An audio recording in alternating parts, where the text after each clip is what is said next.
4 দিনের সরকারি সফরে ঢাকায় পৌঁছেছে বাইডেন প্রশাসনের একটি প্রতিনিধি দল। দলের নেতৃত্বে রয়েছেন আন্তর্জাতিক শ্রম বিষয়ক বিশেষ প্রতিনিধি কেলি এম ফে রড্রিগেজ এবং শ্রম বিভাগের পক্ষে ডেপুটি আন্ডার সেক্রেটারি থিয়া লি। কেন এসেছেন তারা ঢাকায়, কি কি করবেন এই 4 দিনে, থাকছে আজকের প্রতিবেদনে। শুক্রবার সকালে ঢাকায় পৌঁছে শ্রমিকদের কাজের পরিবেশ এবং বিস্তারিত নিয়ে শ্রমিক সংগঠন সলিডারিটি সেন্টারের সঙ্গে বৈঠক করেছেন তারা। দুপুরে বৈঠক করেছেন আন্তর্জাতিক শ্রম সংস্থা ILOর সঙ্গে। এছাড়াও সরকারি প্রতিটি পক্ষের সঙ্গে বৈঠকের কথা রয়েছে। শিয়া বাটার ও ভিটামিন ই সমৃদ্ধ lily glam beauty soap. Lily, always beautiful.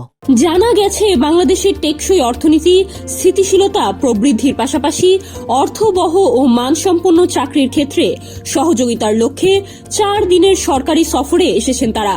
তাই তারা দেখা করবেন প্রতিনিধি দল, অন্তর্বর্তী সরকারের কর্মকর্তা, বেসরকারি খাতের গার্মেন্টস উৎপাদক এবং শ্রমিক ইউনিয়ন স্টেক হোল্ডারদের সঙ্গে।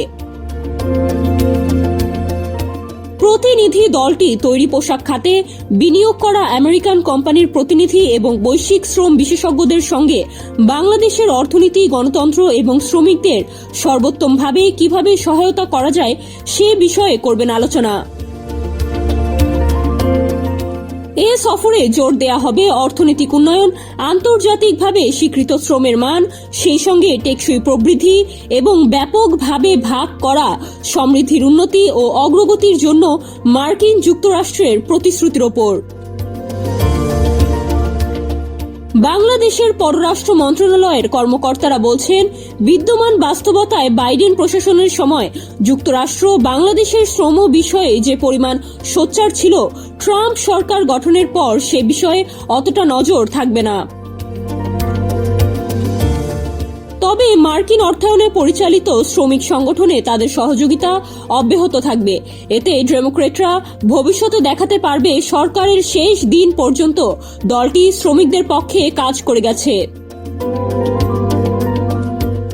যুক্তরাষ্ট্রের প্রেসিডেন্ট জো বাইডেনের মেয়াদের শেষ পর্যায়ে এই সফরকে বিশেষ গুরুত্বের সঙ্গে দেখছেন সংশ্লিষ্ট ব্যক্তিরা। নুসরাত জাহান, ডেস্ক রিপোর্ট, সমকাল।